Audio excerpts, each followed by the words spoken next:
Lèvons-nous s'il vous plaît, prenons nos Bibles.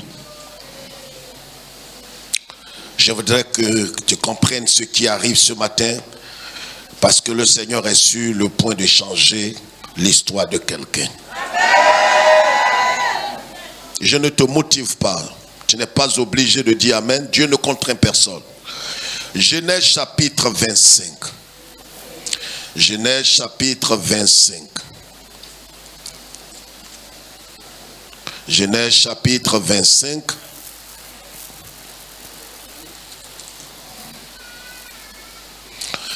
Nous lirons à partir du verset 21 jusqu'au verset 34. Parole du Seigneur. Isaac implora l'Éternel pour sa femme. Écoutez très bien. Car elle était stérile. Elle était quoi?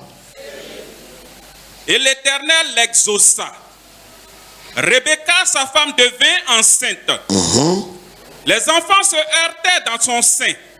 Et elle dit, s'il en est ainsi, pourquoi suis-je enceinte? Elle alla consulter l'Éternel. Et l'Éternel lui dit, 2 nations sont dans ton ventre, et 2 peuples se sépareront au sortir de tes entrailles. Un de ces peuples sera plus fort que l'autre, et le plus grand sera assujetti au plus petit. Les jours où elle devait accoucher s'accomplirent, et voici, il y avait 2 jumeaux dans son ventre. Le premier sortit entièrement roux, comme un manteau de poils, et on lui donna le nom d'Ésaü. Ensuite sortit son frère, dont la main tenait le talon d'Ésaü. Le quoi? Dont la main tenait le talon d'Ésaü. Et on lui donna le nom de Jacob. Isaac était âgé de 60 ans lorsqu'ils naquirent. Ses enfants grandirent. Ésaü devint un habile chasseur, un homme des champs. Mais Jacob fut un homme tranquille. Un homme quoi? Aide-moi, un homme? Tranquille. J'ai dit, laisse quelqu'un répondre. Il devint un homme? Tranquille. Qui restait sous les tentes. Il restait où ça? Sous les tentes.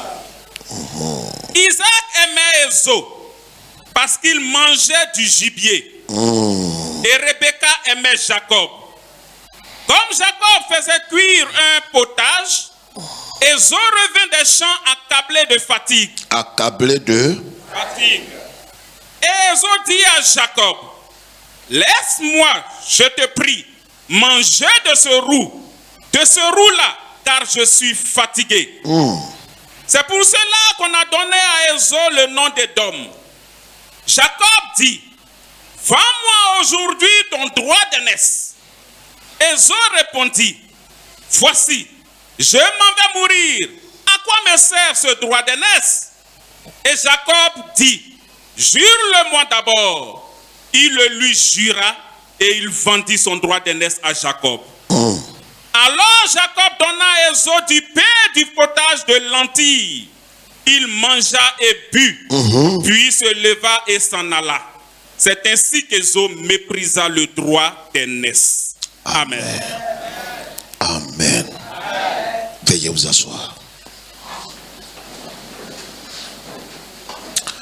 Levons la tête, frères et sœurs, s'il vous plaît. Voici une histoire pathétique. Et depuis quelque temps, nous parlons de cette histoire. De Jacob et d'Ésaü. Je voudrais revenir humblement sur un point important. Et nous allons comprendre ensemble comment un homme, lève la tête s'il te plaît, comment un homme peut se disqualifier. Dieu est compatissant. Dieu est amour. Dieu est miséricordieux. Dieu, son vœu est que tous parviennent au salut et demeurent fermes dans la foi. C'est le vœu de l'Éternel Dieu. Mais en même temps, Dieu ne contraint personne et n'oblige personne. Dieu est prêt à coopérer avec nous par le Saint-Esprit. Quelqu'un m'entend ce matin?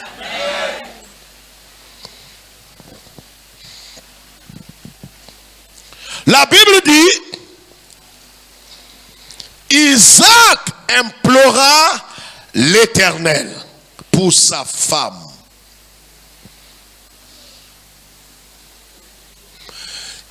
Pas le pasteur, pas quelqu'un d'autre, mais c'est lui-même Isaac qui a imploré l'Éternel pour sa femme Rebecca. Qu'est-ce que ça veut dire? J'ai dit de lever la tête, madame. Quand on dit lève la tête, lève la tête. Tu pourras baisser après pour écrire. Si tu ne comprends pas ces premiers mots-là, tu ne comprendras pas l'esprit du message.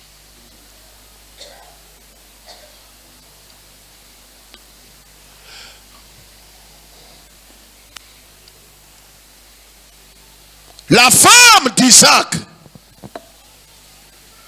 elle s'appelle Rebecca. Rebecca était stérile.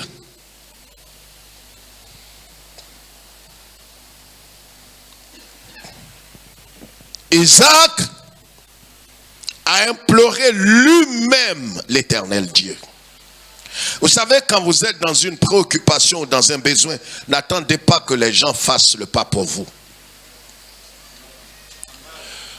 Souvent, ce que plusieurs n'ont pas compris, c'est que ce qui est prioritaire dans votre vie n'est pas prioritaire chez votre voisin.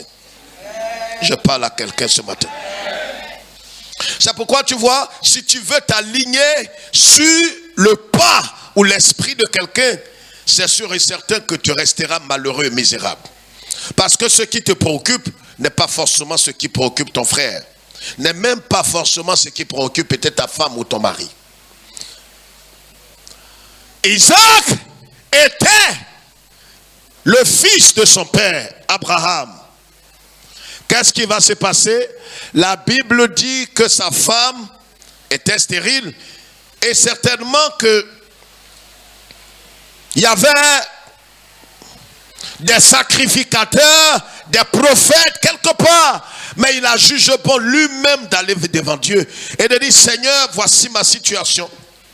J'ai épousé une femme selon ta volonté et tu as béni cette femme. Malheureusement, depuis des années, je suis avec ma femme. Regarde, ce qui se passe dans ta vie doit te préoccuper au plus grand niveau. C'est pourquoi, vous voyez, quand on lance un programme poussé par l'Esprit de Dieu, c'est pour ton bien-être.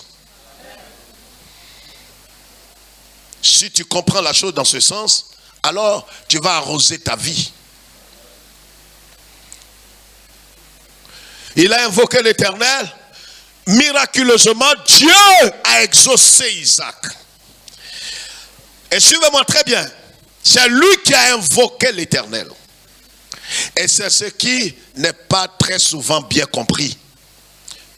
On dit non, ben écoute, j'ai invoqué Dieu, Dieu m'a exaucé. Mais ce qui arrive là, je me demande véritablement si c'est Dieu qui m'a exaucé ou c'est le diable. Et je sais même pas si c'est parce que j'ai rendu mon témoignage. Là, j'attaque l'esprit des hommes charnels avec une responsabilité. Depuis que j'ai rendu mon témoignage et j'ai dit que je suis enceinte, pendant que je témoignais, des frères m'ont regardé. Et quand ils m'ont regardé, ils ont eu leur regard, a eu un impact sur ma vie. Et mes problèmes ont commencé. Tu es malheureux. Tu es malheureux. Et voici ce qui fait que des gens marchent avec leur témoignage. Ils marchent avec les bienfaits de l'Éternel. Ils n'osent pas en parler de peur que leur miracle se bloque. Tu es le plus misérable des chrétiens. Si tu penses comme ça. J'ai entendu des gens dans l'assemblée dire ça. Des responsables. Je n'ose pas parler de mon témoignage parce que si je parle, il y a des gens qui vont bloquer. Qui est ton sorcier? Tu vois pas comment tu es malheureux? Qui est ton sorcier? Qui est-ce qui peut bloquer ce que Dieu a décidé d'accomplir? Écoute-moi. Il y a des frères qui donnent l'impression qu'il y a d'autres qui sont leurs sorciers dans l'église. Mais quand tu penses comme ça, c'est toi qui es le sorcier. J'ai horreur de ceux qui pensent que les autres sont leurs sorciers. Personne n'est ton sorcier. Personne ne peut bloquer ce que Dieu de son propre chef a décidé d'accomplir dans ta vie. Oh, écoute-moi, aucun homme ne peut le faire. Quand Dieu m'a visité, si j'ai rendu témoignage, tout va se fermer. C'est maintenant que tout va se fermer parce que tu es malhonnête, tu n'es pas loyal et tu ne crains pas Dieu. Tu n'aimes pas Dieu, tu es un ingrat. Un ingrat, c'est un orgueilleux. C'est quelqu'un qui croit que tout est fait par sa force et par son intelligence et par sa capacité. C'est parce qu'il est dirigeant, il est important. Vous voyez, il a la capacité d'agencer les choses et il a une certaine sagesse et une intelligence inouïe qui fait que tout ce qu'il entreprend est béni. Rends témoignage. Et quand tu rendras témoignage, personne ne va te poursuivre pour te dire, donne-moi quelque chose. Si quelqu'un te poursuit, dis-lui, tu es un mendiant. Ici, on a appris à chacun de travailler de ses propres mains. Quelqu'un m'entend? C'est pourquoi si tu rends ton témoignage, tu dis que Dieu t'a béni des millions, que quelqu'un t'approche, c'est un mendiant. Dis-lui publiquement, tu es un mendiant. C'est pas à cause de toi Dieu m'a visité. N'ayez pas l'esprit de mendicité et de sauterelle. C'est pourquoi si Dieu t'a béni, témoigne. Ne cache pas ton témoignage. Honore Dieu par ta vie et par le miracle que Dieu a fait.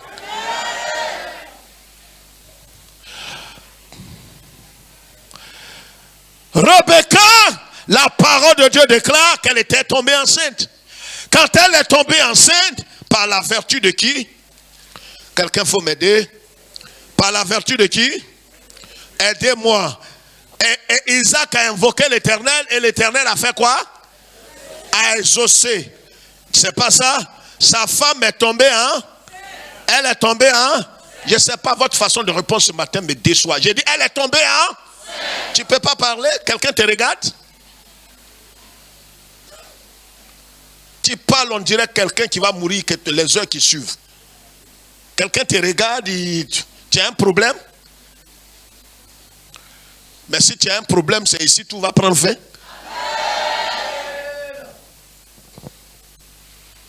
On dit amen, tu regardes les gens.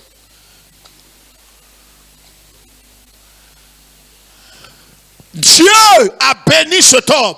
Sa femme était enceinte. Nous allons quelque part là. Elle est enceinte. Quelque temps après, le Dieu qui a béni les entrailles de Rebecca, qui a déposé des enfants dans ses entrailles, Dieu voyait ces enfants qui étaient dans les entrailles de Rebecca. Mais la Bible nous dit quelque chose ici qui va choquer les chrétiens. La parole de Dieu dit au verset 22, les enfants se battaient dans son ventre. Tu vois? Si tu es petit d'esprit, tu ne comprendras pas ça. C'est là que beaucoup de chrétiens sont perdus. Ils disent, je ne comprends pas. Pourquoi vraiment, pasteur? Ce miracle commence dans ma vie. J'ai crié vers Dieu. Et Dieu, dans son amour, il m'a béni. Il t'a béni, mais voilà la parole qui commence. C'est le mystère de la parole. Dieu a visité Isaac. Il a béni sa femme. Il a donné la fertilité aux entrailles de sa femme. Mais c'est Dieu qui est derrière le miracle qui s'est déclenché. Mais regardez, la femme est enceinte.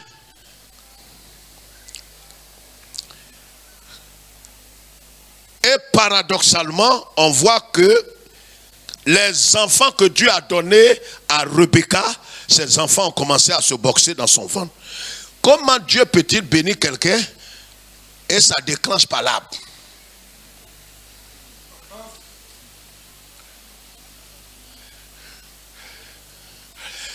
Quand je suis rentré, j'ai crié vers Dieu. Quand Dieu m'a béni, Je suis rentré dans cette entreprise. Je ne comprends pas ce qui se passe. J'ai dit, Dieu, je t'ai fait une offrande avant d'entrer ici. Et je rentre net, voilà que les choses se dressent contre moi, même pas un mois. Je me demande si réellement le pasteur, en prenant mon offrande, a bien prié. Seigneur, c'est où je suis rentré avant de venir dans cette entreprise. Pourquoi j'ai rendu mon témoignage et j'ai donné une offrande? Comment? Parce que je connais Dieu. Dieu, je te connais. Quand tu bénis, il n'y a pas vraiment de châtiment, d'épreuves, des trucs qui ont tout ça. Ça va comme sur les rails. Comment Dieu bénit la femme là? Et ce que ça produit, sa bénédiction là, c'est pas là. Regarde, Dieu, et c'est où il te conduit. Laisse ton voisin. Il dit, et c'est où il te conduit. Ils ne sont pas nés. Par là va commencer. Et qui est l'auteur du miracle? Répondez-moi ensemble. C'est qui? Répondez-moi ensemble. C'est qui? Qui a béni Rebecca? Qui lui a donné ses 2 enfants?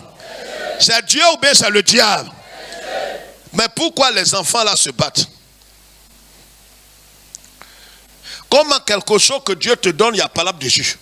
Il t'a donné un mari. Voilà Marie là. Les femmes sont sur lui. Comment quelque chose que Dieu donne, ça crée ennui.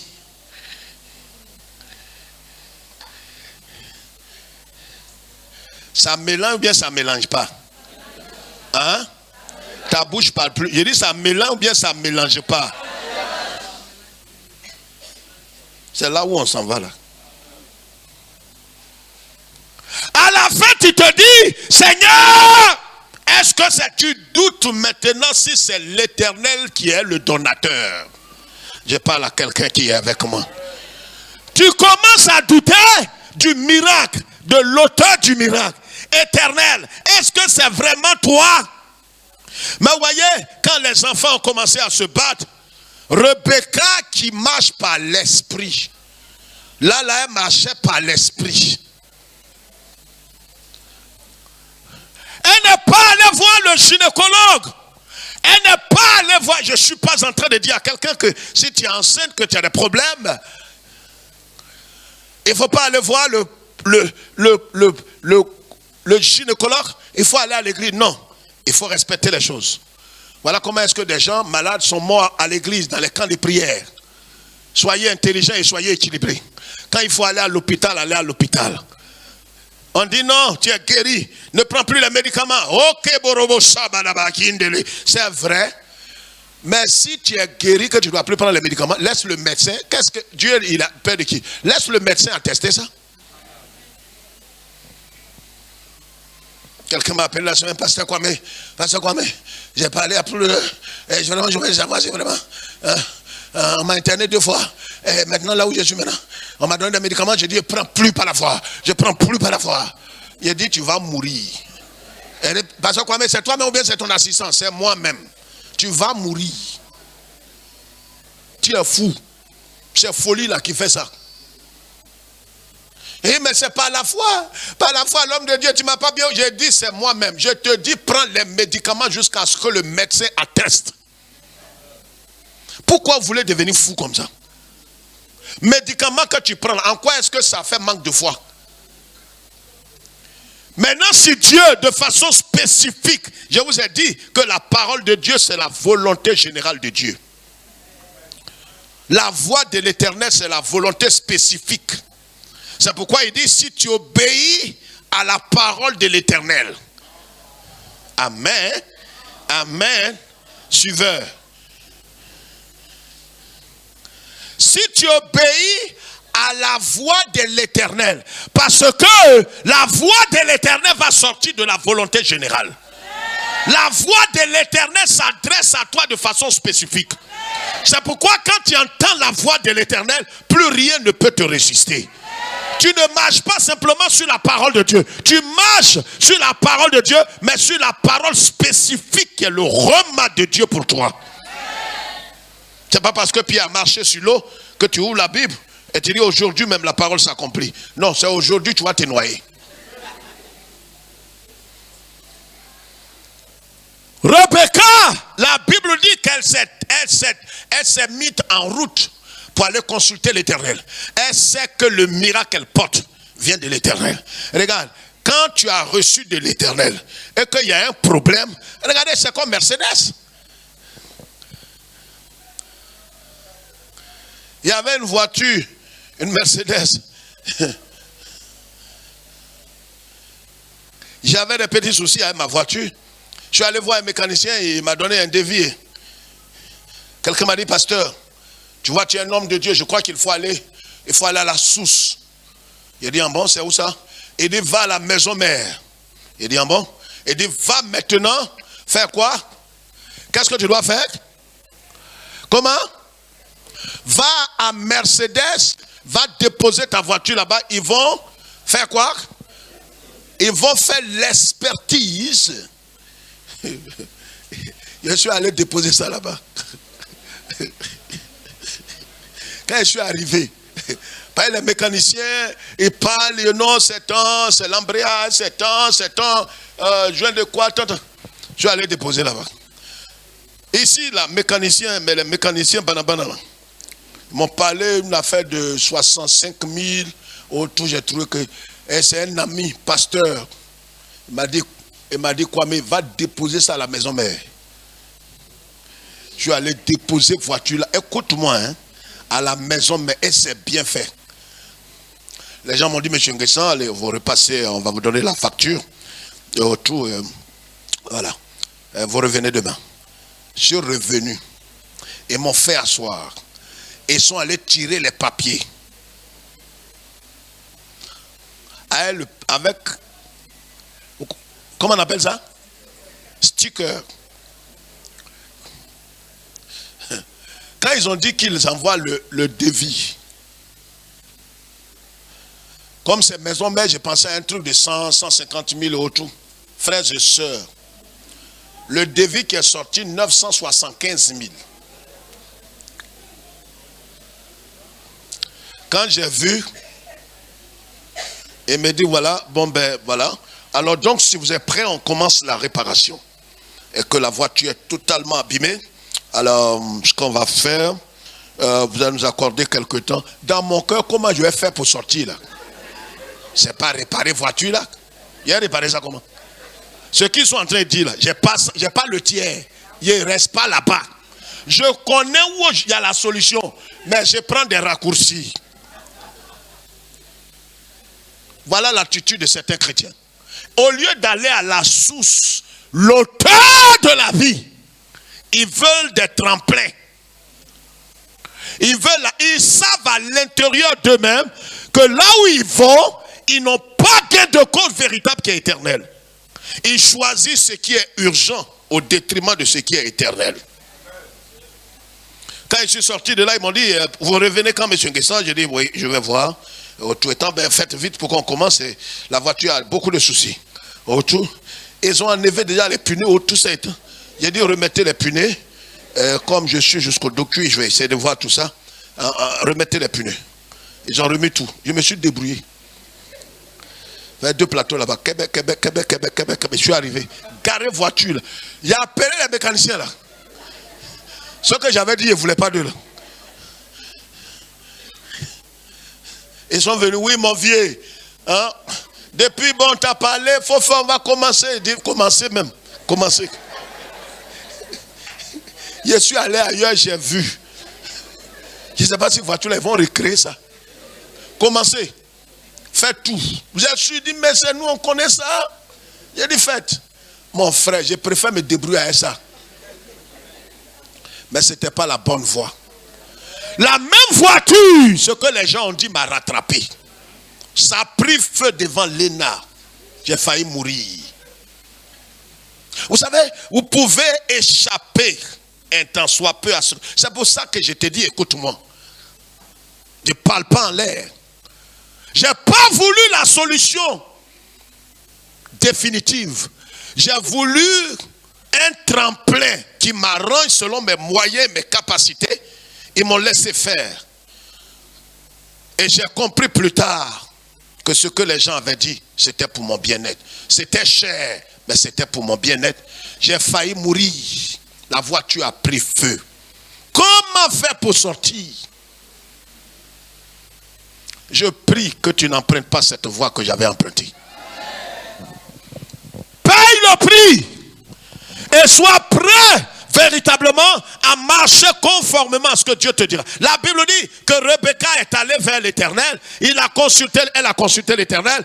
Et l'Éternel, Dieu lui a dit, c'est deux peuples, c'est deux nations. Toi, tu vois des enfants, tu vois deux petits, mais c'est deux peuples, deux nations, deux peuples. Il dit, Dieu lui dit, c'est deux nations et deux peuples. Ils se sépareront à la sortie de tes entrailles.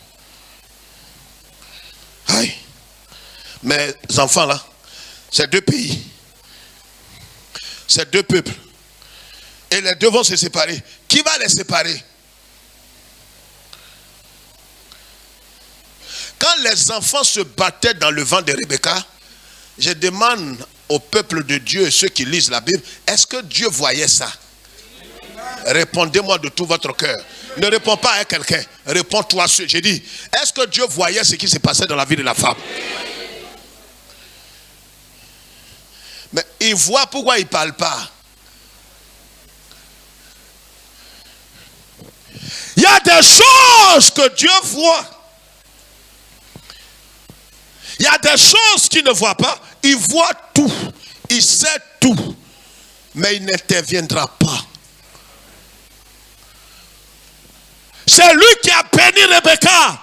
C'est lui qui a béni Rebecca. Et Rebecca a eu ses enfants. Mais Rebecca a compris, elle a senti, au point où elle allait jusqu'à dire, pourquoi est-ce que je suis enceinte? Si c'est pour que j'ai des ennuis, pourquoi tu m'as béni? Pourquoi tu m'as donné ce travail? Pourquoi tu m'as donné ce foyer? S'il doit avoir des ennuis, des problèmes, des attaques, de toutes sortes de choses. Voilà l'attitude de quelqu'un que Dieu a visité, mais il s'est dit dans sa tête que c'est vrai, comme c'est Dieu qui m'a visité et c'est Dieu qui m'a donné ce cadeau, alors celui-là n'aura pas il n'aura pas d'attaque, d'épreuve, de difficulté devant. Parce que Dieu voit tout. Non, c'est pas comme ça Dieu opère. Dieu, tu vas le suivre pas à pas. Tu as fini aujourd'hui, demain il y a un autre combat que tu vas mener. Il ne va pas tout faire en même temps. Chaque jour, tu vas crier vers lui. Il n'y a pas un enfant qui mange cela qu'une fois pour le bon et dit maman viens je vais têter une fois pour le bon, je tête plus tout ce mois. Non, tu vas têter selon l'heure et le temps. Regarde, Dieu t'a visité. Ne crains pas et ce matin bannis de ton cœur toutes ces pensées qui traversent ton esprit en te disant je ne comprends plus ma vie. Seigneur, je commence à douter même si c'est toi qui es l'auteur de tout ce que j'ai reçu. C'est lui. Le mari qui est en train de te boxer là. Les deux enfants, c'est Dieu qui les a donnés, mis dans le ventre de Rebecca. Mais il se frappe. Comment quelqu'un que Dieu te donne, il te frappe? Tu dis ça, c'est Satan. C'est Satan qui est dans son corps. C'est Satan. Dieu sait ce qu'il est en train de faire. Il a vu que les deux petits se frappent. Il ne parle pas. Il attend que Rebecca... Regarde, Dieu, si tu ne parles pas, il ne parlera pas. L'action va déclencher la réaction. C'est pourquoi c'est quand tu te lèves que l'Éternel s'élève. On dit viens on va prier. Tu dis non, je suis fatigué avec le temps, la pluie. Je me demande si je peux prier. Tais-toi, reste chez toi. Ne parle pas, sois religieux. Quand tes frères s'assemblent pour invoquer Dieu, reste chez toi. Ne te lève pas, ne prie pas, ne t'assemble pas aux frères. Tu sais ce que tu fais. Dieu voyait la situation de Rebecca, mais il n'est pas intervenu. Rebecca n'a pas marché dans la chair. Elle aurait pu aller voir une gynécologue pour dire, un gynécologue ou une gynécologue, aller voir pour dire, madame, monsieur le gynécologue, je ne sais pas, mais j'ai des coups de poing dans mon ventre et tout ça, je ne comprends pas, je ne dors même pas. Elle pouvait marcher dans la chair. C'est pourquoi le thème que je développe ce matin,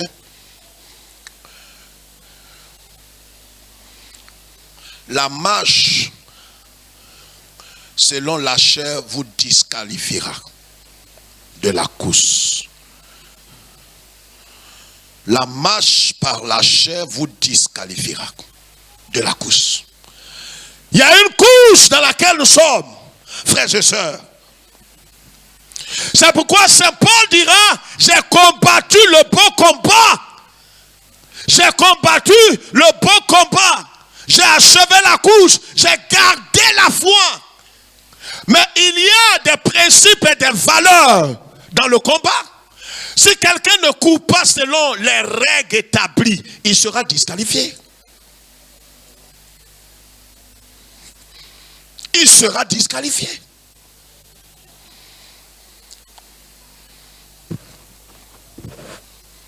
Les disqualifications arrivent très souvent dans tous les jeux, dans tous les sports. Un boxeur qui boxe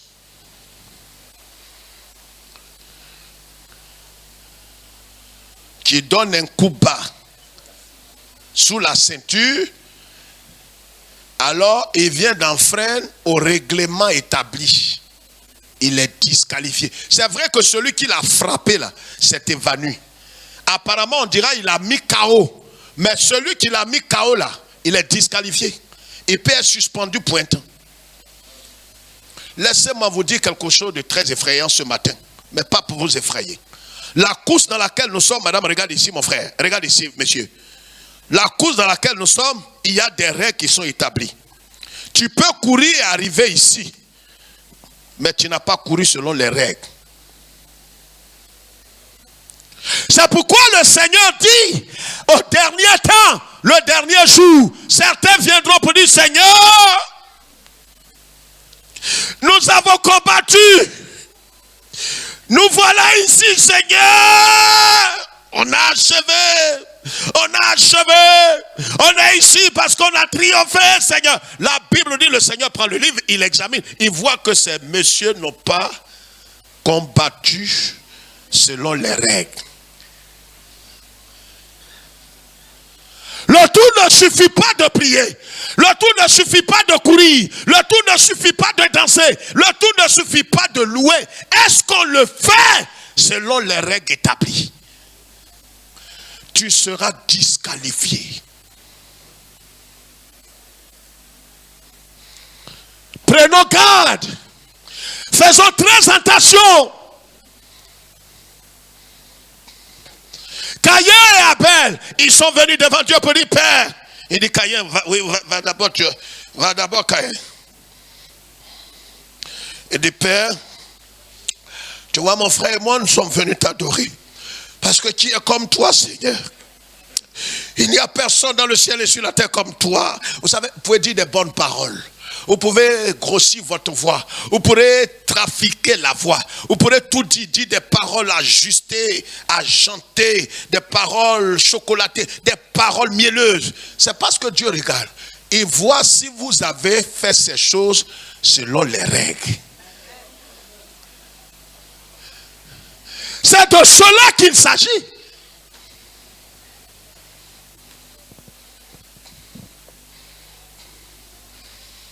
Caïn est venu, il a présenté son offrande, il a dit, Père, voici mon offrande. Père, ô Seigneur,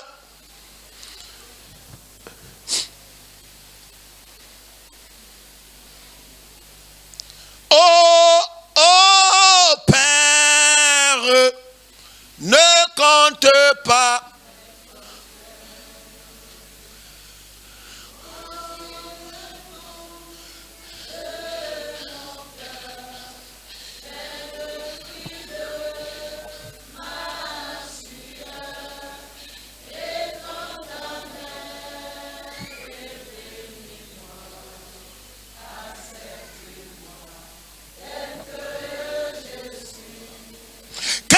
Venu devant Dieu pour dire, Père, mon Père Adam, il nous a engendrés par ta force et par ta capacité. Père, je ne serais pas ce que je suis aujourd'hui si ce n'est pas ta force. Mais ce que Caïn était en train de dire, Dieu ne regardait pas à son offrande, mais il regardait plutôt à son cœur, les dispositions de son cœur et dans quel esprit. Est-ce qu'il a obéi à l'esprit de l'adoration. Non, il pleure devant Dieu. Son offrande est là, mais Dieu le disqualifie.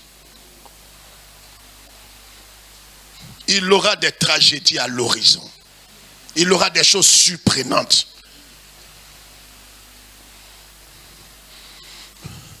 Caïn pleure. Il a oublié que si vous marchez selon la chair, tout ce que vous allez faire, la course dans laquelle vous êtes, le combat que vous combattez, vous serez disqualifié dans cette course. On peut présenter des bonnes choses. On peut être applaudi par les gens. On peut être accepté. On peut faire de grandes choses. Remplir le cœur de Dieu de joie. Et notre vie est disqualifiée. Nous disqualifie. Pourquoi? Simplement parce que nous n'avons pas combattu selon les règles.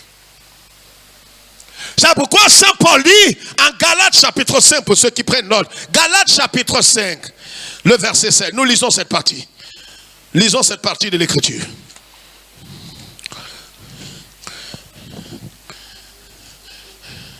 Galates chapitre 5, lis vite, verset 16.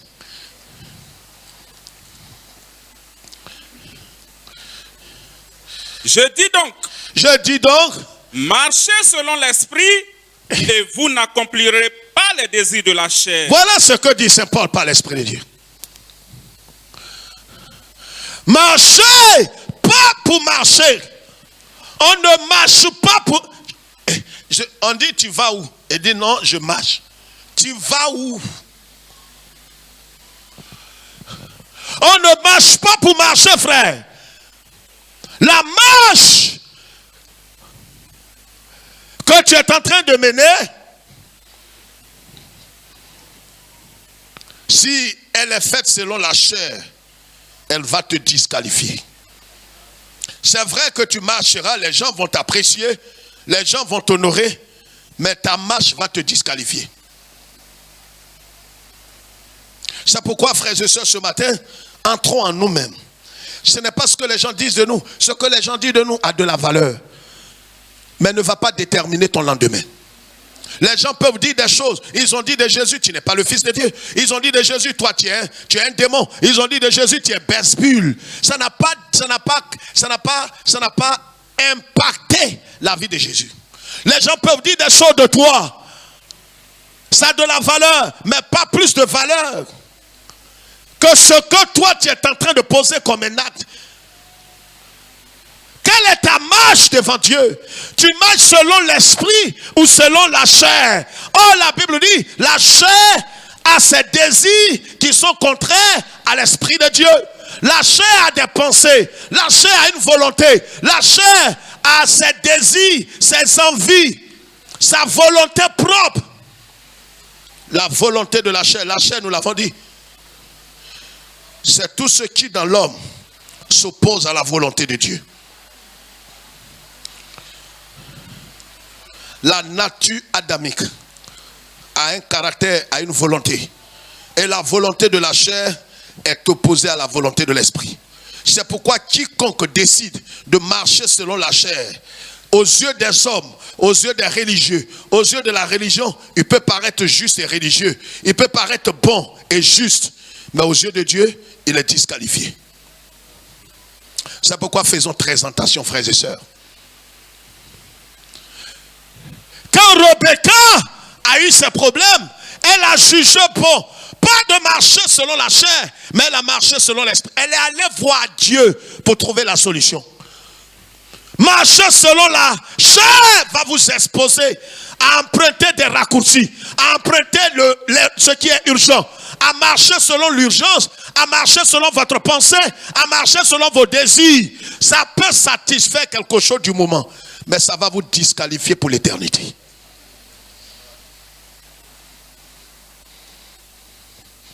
Comment est-ce que tu es en train de marcher? La qualité de ta marche va déterminer là où tu achèveras la course. Si tu combats pas selon les normes, pas selon les règles, tu peux te marier au détriment des règles de Dieu. Mais tu t'es marié. On a béni ça. On a mangé des gâteaux. Mais quelle est la marche qui t'a conduit dans ce mariage? Est-ce que tu as respecté les principes et les standards divins? Est-ce que tu as marché selon les standards divins, selon la pensée, la volonté parfaite de Dieu, avant d'arriver là où tu es arrivé? Tu es rentré dans un boulot, on t'a engagé, gloire à Dieu. Tu es rentré dans un mariage, gloire à Dieu. Tu as voyagé, gloire à Dieu. Tu viens d'avoir un poste, un marché, une affaire, un financement. Le problème, ce n'est pas le financement ou le marché ou le mariage. Mais quelle est la marche que tu as empruntée pour arriver là? C'est ça qui va révéler la qualité de là où tu es arrivé.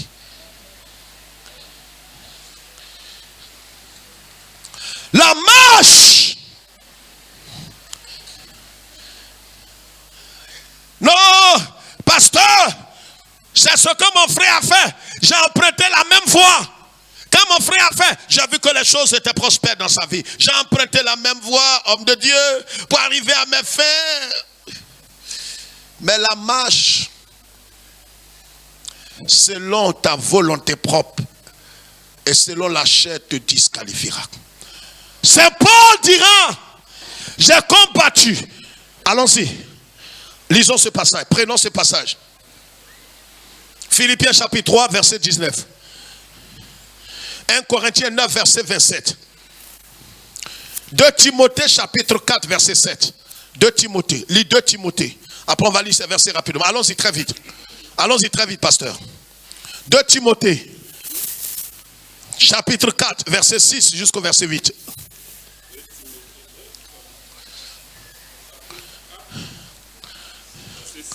Allons-y, allons-y, allons-y. Car pour moi, je sers déjà de libation et le moment de mon départ approche. Oui. J'ai combattu le bon combat. J'ai combattu le bon combat. J'ai achevé la course. Continue. J'ai gardé la foi. J'ai fait quoi? J'ai gardé la foi. J'ai gardé la foi. Continue. Désormais, la couronne de justice m'est réservée. Comment est-ce qu'il peut avoir l'audace de dire la couronne de justice m'est réservée s'il n'a pas combattu selon les règles? Or, Paul lui-même dira, celui qui combat, il a combattu. Le tout ne suffit pas de combattre. C'est comme le verset sur lequel je reviendrai, de David, le psaume 118.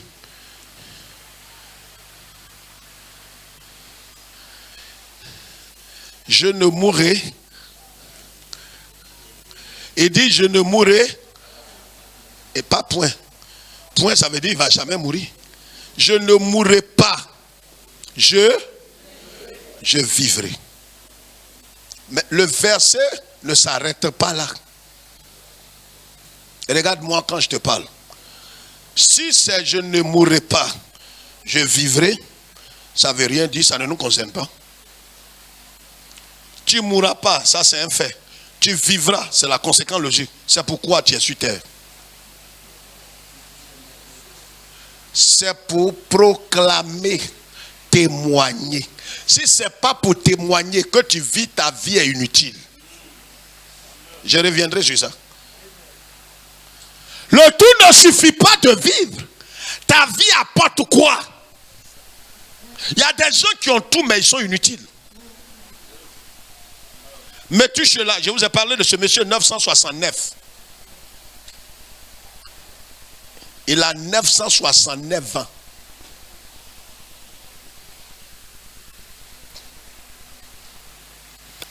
On ne sait pas ce qu'il a fait. Il est vieux. Il a duré longtemps. Le problème, tu es dans l'église, tu as accepté Jésus. En quoi est-ce que ta vie, qui est une lettre, a impacté quelqu'un? C'est-à-dire, ta vie, quelqu'un te voit vivre et dit, moi je vais devenir chrétien parce que quand je te regarde, ça donne envie d'être chrétien. Et regarde madame, je ne sais pas quoi, mais quand je regarde ta vie, tu n'as pas grand chose. Moi j'ai tout chez moi. J'ai voiture, j'ai tout, mais quand je te vois, je ne sais pas quoi, mais je t'envie parce que tu es paisible, tu es tranquille. Quand je regarde, je vois ta vie, la façon dont tu marches avec Dieu, ça me donne envie de devenir chrétien.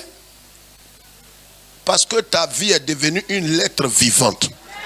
C'est-à-dire, tu peux ne pas ouvrir la bouche, mais les gens te voient, ta parole, tu penses, tu parles, tu marches, tu salues, tes actions, ton attitude, face à l'adversité, face à l'ignominie et à la honte, ta réaction devant les païens.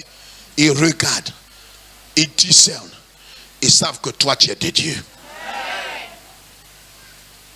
Il y a des gens qui ont vu certains frères dans les quartiers, et quand ils ont eu des problèmes, ils sont allés directement frapper à la porte pour dire: frère, monsieur, je sais que tu peux m'aider. Il dit: mais comment? Il dit: non, je sais. Dans le quartier ici, je sais que toi tu peux m'aider. Pas côté financier, mais je sais que toi, quand je te vois, je ne sais pas quoi, tu n'es pas agité, tu es paisible, tu es tranquille. Nous tous on va à l'église, mais quand ils te regardent, je sais que toi tu connais Dieu. Je parle à quelqu'un. C'est de ça que Jésus a besoin. Ta dîme est importante, mais ce n'est pas éternel. Ça n'a pas plus de valeur que ta vie. Ta marche peut te disqualifier. Le tout ne suffit pas de marcher, mais comment tu marches, c'est ce qui a de la valeur. Nous étions sortis une fois, et nous étions dans la voiture, et ma femme et mon fils Israël. Et Israël a pris le portable de sa maman.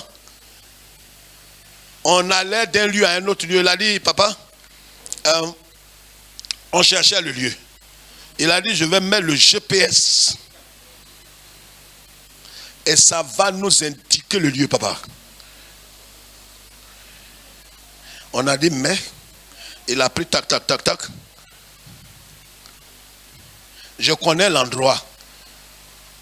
Parce que j'ai grandi à Yopougon, je connais l'endroit depuis des décennies. Il a dit: mais, il a mis le GPS indique à 300 mètres, vous tournez à droite. Vous êtes à 50 mètres de la cible. Vous êtes maintenant là, la cible. Il me regarde: papa, tu vois? Est-ce que tu disais là? Ah, c'est vrai. On quitte l'endroit là. On s'en va dans un autre endroit. Il dit: va mettre GPS là encore. Il dit: mais tu vois, ce qui a réussi hier ne réussira pas aujourd'hui. Ne fais pas copier-coller. Chaque jour, tu dois écouter la voix de l'Éternel. Le passé, c'est comme ça, j'ai invoqué Dieu et c'est comme ça dans le même mois, Dieu m'a exaucé. Mon frère, c'est la honte à grande échelle qui va venir sur toi. Tu ne sais pas que tu ne sais pas que chaque jour tu dois aller devant l'Éternel pour dire: Seigneur, pour cette démarche, qu'est-ce que je dois faire? Ne marche pas comme tu as marché hier. Il dit à Abraham dans Genèse 17: marche devant ma face et sois intègre. C'est pas dans son dos qu'on marche. Donc si on marche devant lui, c'est lui qui doit nous dire comment on doit marcher. Mon petit là a mis encore GPS. Tac, tac, tac.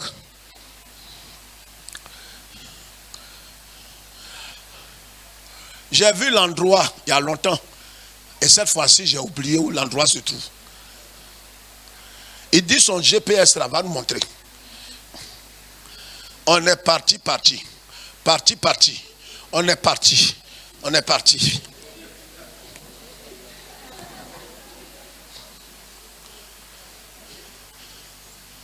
Je le regarde. La façon dont je le regarde, il interprète. On est allé. On a tourné. On n'a pas trouvé l'endroit. Il n'y a pas 10 mots. Je le regarde. Il dit: papa, c'est GPS là. Je vais leur dire que je ne suis pas content d'eux. C'est pas ce que tu dis. Quand on va arriver, tu vas voir comment toi et ton GPS. Voyez comment certaines personnes se sont laissées conduire par des choses dont ils ont foi en elles. Quelqu'un comprend ce que j'ai dit? Tu as eu tellement foi en quelqu'un que c'est lui qui t'a dicté le mari que tu dois prendre, la femme que tu dois épouser, le travail que tu dois faire, le visa du pays où tu dois aller. Il t'a tout dicté. Donc tu le suis comme un mouton mais tu ne sais pas que tu es en train de marcher dans la chair, la marche que tu fais va te disqualifier.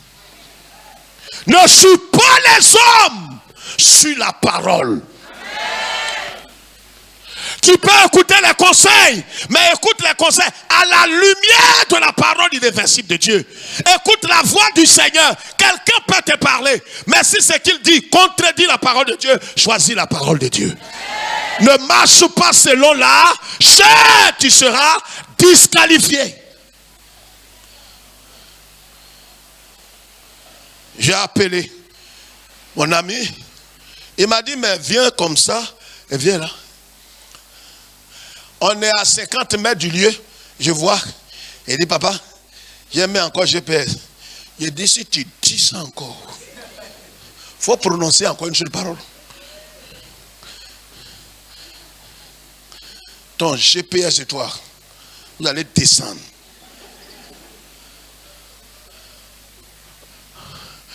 La marche, soit elle te disqualifie, soit elle te met dans le bon lieu. Comment tu es en train de marcher avec Dieu? Si tu marches selon la chair, elle te disqualifiera. Parce que la chair a des sentiments, a des désirs, a des pensées, a une volonté qui est contraire à la pensée de Dieu. Elle va vouloir te faire faire des bonnes choses, mais ces bonnes choses ne rentrent pas dans le règlement de Dieu.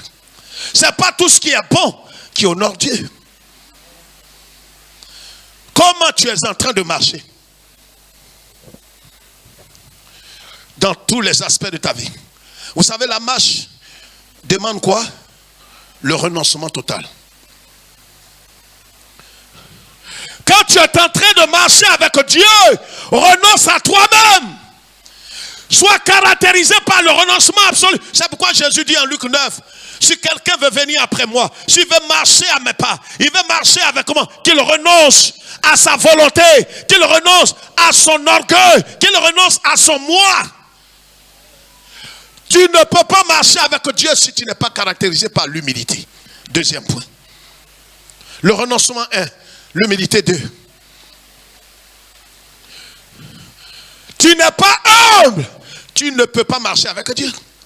Parce que quand Dieu te dira, c'est ici, il faut passer, il faut t'abaisser, tu ne voudras pas parce que tu te diras grand. Or, c'est le chemin.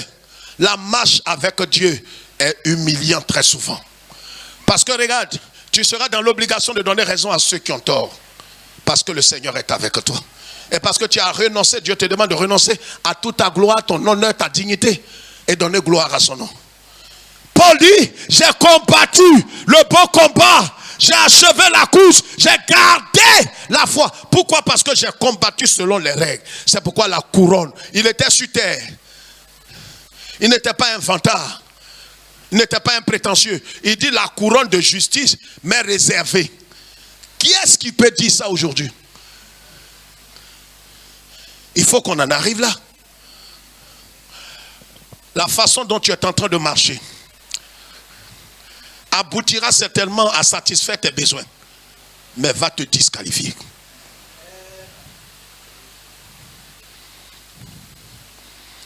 Tu arriveras dans tes désirs, mais ça va te disqualifier. C'est pourquoi vous voyez quand des frères et sœurs veulent se marier et qu'on leur dit, il y a un temps de prière, il y a un temps d'enseignement. Il y a 3 comme ça qui nous ont dit ça ici. Ils ont dit au pasteur qui est chargé du mariage, du département de mariage et des familles et de l'école de mariage, quand on les a convoqués, il a dit ouvertement au pasteur, je veux qu'on aille à l'essentiel. Ah? Vous voyez, quand quelqu'un veut se perdre et qu'il veut marcher selon la chair, il se croit plus sage. Ça veut dire tout ce que vous lui donnez comme conseil, il trouve que ce n'est pas important. Allons à l'essentiel. Qu'est-ce qui est l'essentiel? Il dit non, je suis venu vous donner la date du mariage. On n'a même pas encore fait les fiançailles.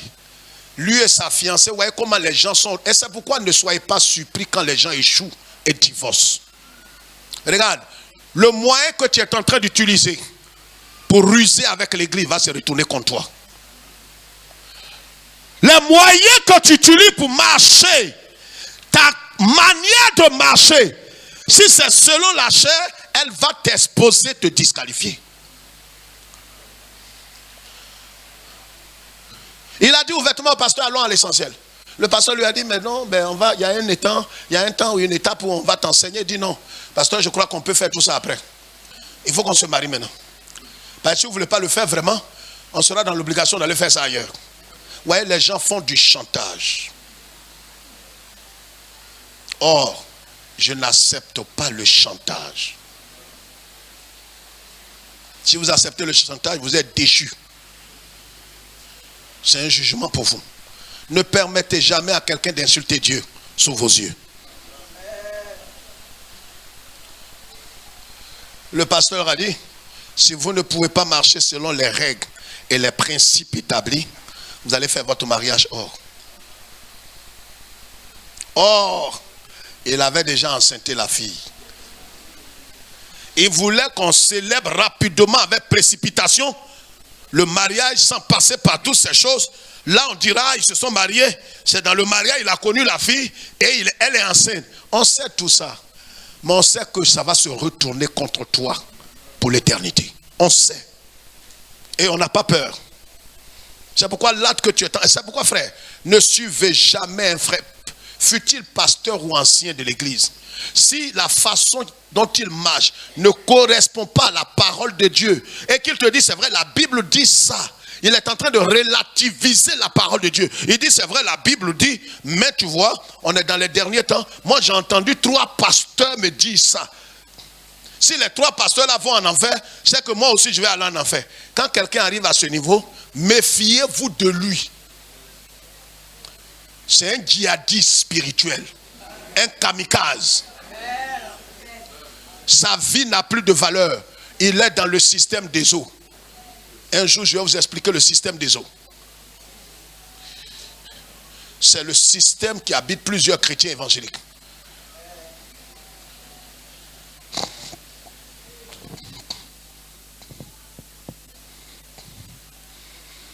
Comment tu marches va déterminer ta fin. Genèse. Lisons Philippiens d'abord. Et puis nous allons terminer rapidement. Soyez tous mes imitateurs. Soyez tous mes imitateurs. Frères. Et portez les regards sur ceux qui marchent selon le modèle que vous avez en nous. On ne marche pas comme ça en suivant les gens, en imitant tout le monde. On imite quelqu'un qui marche selon lui-même, selon la foi chrétienne et qui marche selon la voie du Seigneur. On ne peut pas imiter quelqu'un parce que c'est ton responsable. On ne peut pas imiter quelqu'un parce que c'est ta responsable. Non, c'est ma déléguée, c'est ma présidente zonale, c'est mon ouvrier, c'est ma chargée de femmes. Mais si ta chargée de femmes, ta responsable, ta présidente fait des choses qui ne sont pas chrétiennes ou chrétiennes, des choses, si elle est religieuse, toi ne sois pas religieux. Ne vous fiez pas au titre des gens. Regardez-moi pendant que je vous parle, monsieur. Ne vous fiez pas au titre. Ce n'est pas parce qu'il est pasteur, il est diacre, il est ancien, qu'il est forcément de Dieu. Alors si tu suis les gens aveuglement, tu vas terminer la course loin de Dieu. J'ai vu mon responsable, il a dit on fait la cellule ensemble, c'est mon responsable, et boit bière. Quand je lui ai demandé, il dit non, c'est jus de maïs, c'est jus de maïs. Mais tu sais que lui là, il est en train de perdre son âme. Il est dans le système des eaux. C'est quelqu'un qui déconsidère ce qui a plus de valeur. Il choisit en même temps mieux. Il choisit l'urgence au détriment de ce qui est éternel. Il boit bière, laisse-le boire. Toi, éloigne-toi de lui. Tu vois une soeur à l'église, on l'a mis comme ta responsable. Tu vas dire qu'on est aveugle. Non, Jésus n'est pas aveugle quand il a appelé Judas.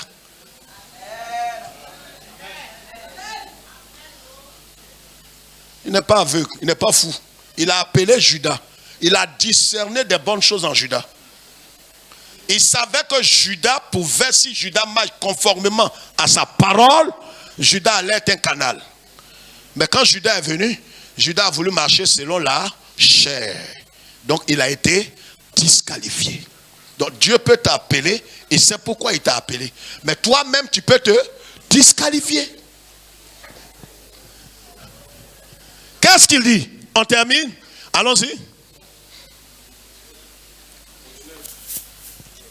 Allons-y, pasteur.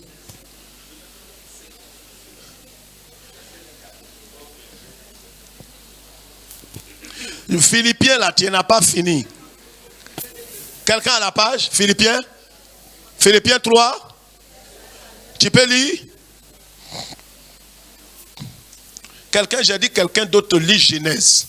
Vous avez mélangé le pasteur. Non, ça va aller. 17, 18, 19. Ok. Soyez tous mes imitateurs, frères, et portez les regards sur ceux qui marchent selon le modèle que vous avez. Donc on ne marche pas selon n'importe qui.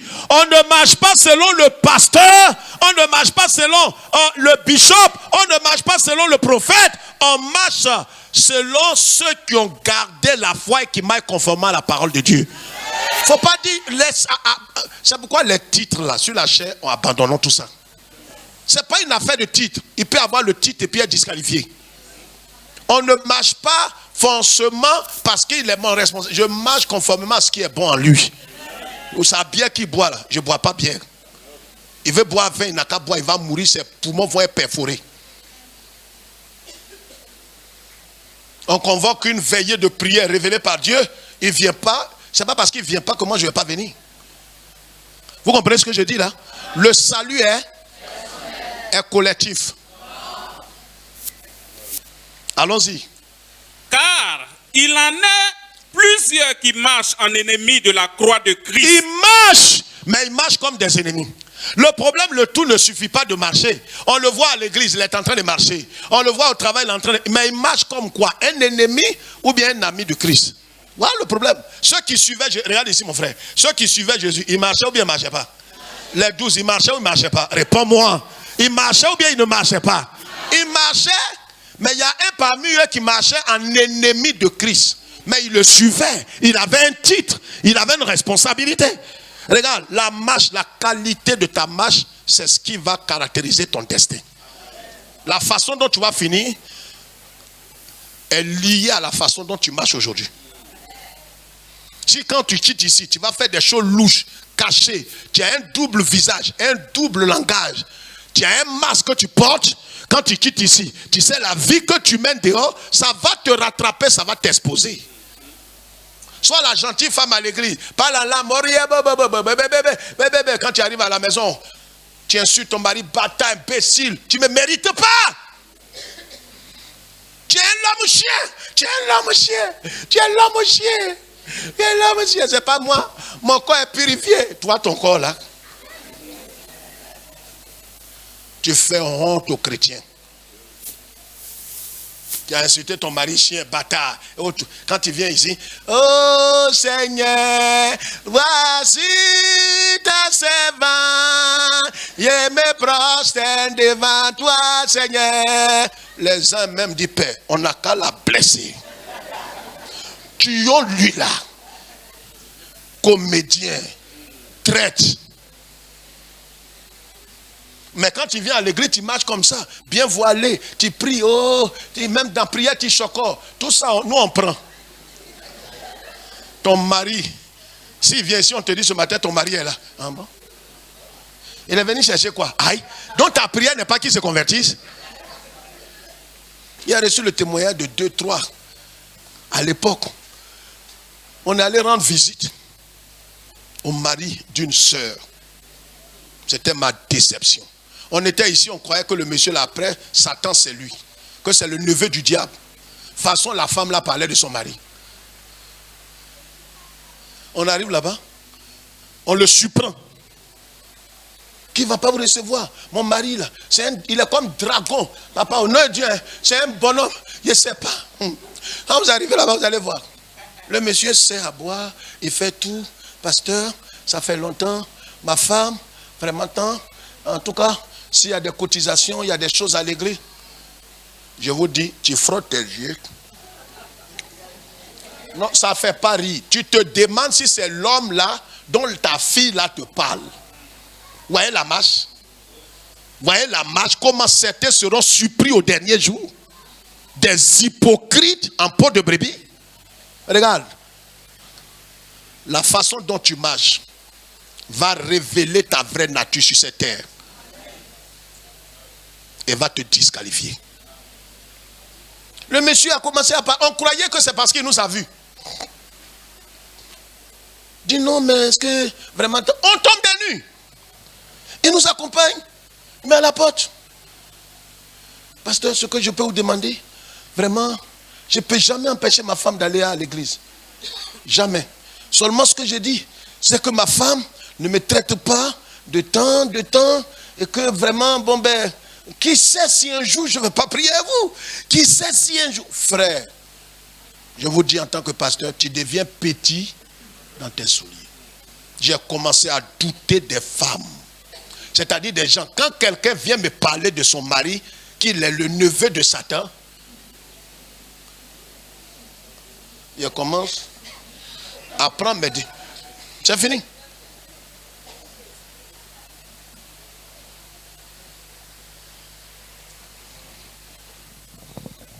Il dit, mais c'est ton mari là qui parle comme ça.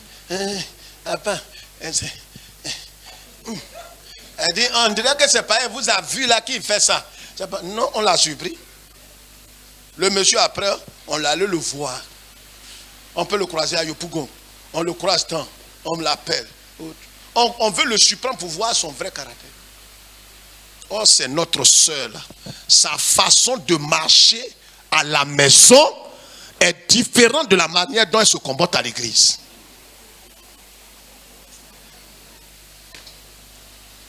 Il y a une qui nous a étonnés. Regarde, ta façon de marcher va te disqualifier.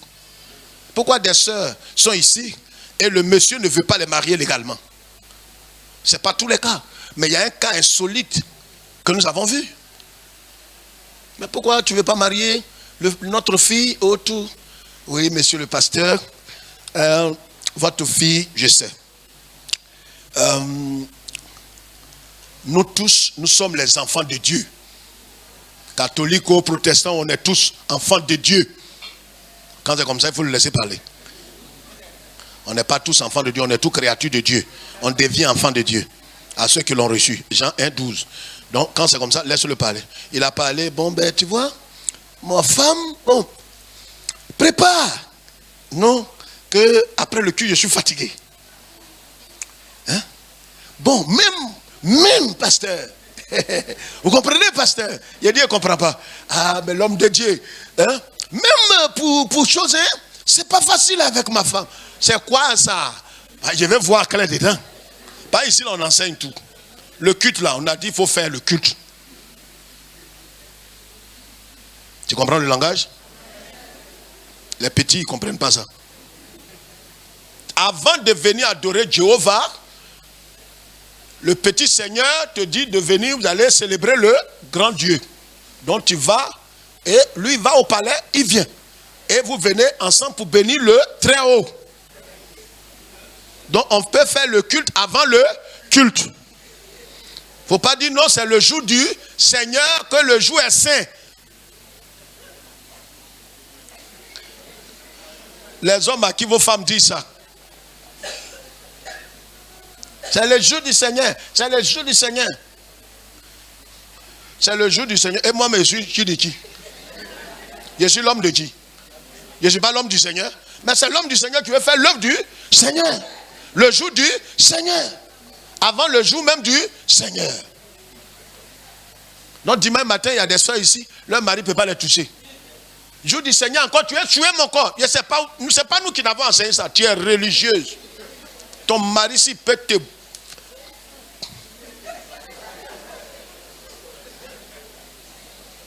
Va te repentir ce midi-là.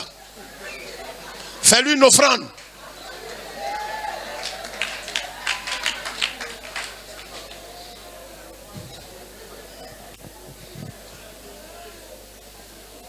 Est-ce qu'il y a des frères qui sont dans la joie? Tu lèves ta main, tu es marié? Ah, d'accord. Je vois un frère qui sourit depuis là. Tu n'es pas marié, on parle des choses comme ça, tu souris. Vous êtes bénis. Frère, la marche, et on voit la soeur, on voit que le frère dit quoi? Ouais, sa femme lui prive de tout. Il n'y a pas un homme qui est plus nerveux si sa femme lui prive ce qui est. Parce qu'on ne prive pas l'homme comme ça. Je ne comprends pas. C'est ça là qui va te faire tant. Et ceux qui ne sont pas mariés, et les prêtres, et les temps. Qui t'a dit? Il ne faut pas me mettre dans faire des choses. Hein. Et c'est leur don. Moi, ce n'est pas mon don. Amen. Amen. Frère, marchons selon. Non, dis le plus fort que ton voisin. Marchons selon. Et nous n'accomplirons pas les désirs, la pensée, la volonté de la chair. Derrière la chair se trouve Monsieur Satan. La chair a deux alliés, Satan et le monde. C'est pour ça que si vous marchez selon la chair, vous êtes en train de marcher indirectement selon Satan. Le caractère que la chair exprime là, c'est le caractère de Satan. C'est pourquoi les gens jouent avec la chair. Si tu marches selon la chair, tu es en train de marcher selon les désirs de Satan. Marchons selon l'esprit.